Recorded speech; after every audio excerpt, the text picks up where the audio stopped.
আসসালামু আলাইকুম এভরিওয়ান, সবাই কেমন আছেন? আশা করি সবাই খুব ভালো আছেন। আজকে আমি তৈরি করব বেগুন আলু দিয়ে ছোট মাছের চচ্চড়ি। এখানে আমি প্রথমে নিয়ে নিয়েছি বেগুন আলু, চিকন করে কেটে নিয়েছি। এখন আমি এখানে দিয়ে দিব 1 চামচ মরিচ গুঁড়ো,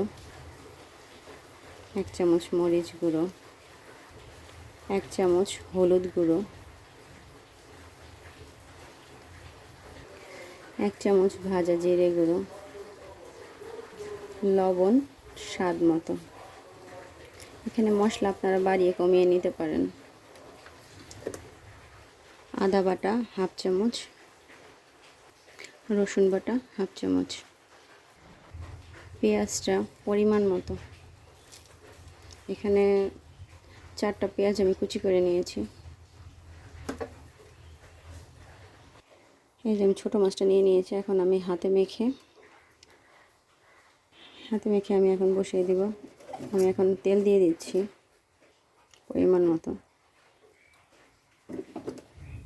এটাকে হাতে মাখানো চচ্চড়ি বা পুরপুরি যেভাবে বলে আর কি, নীলফামারী ভাষায় বলে পুরপুরি।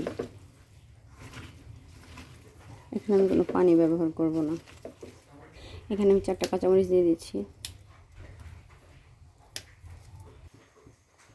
এখন আমি ঢাকনা দিয়ে ঢেকে দেব। চচ্চড়িটা নাড়াচাড়া করা যাবে না কিন্তু।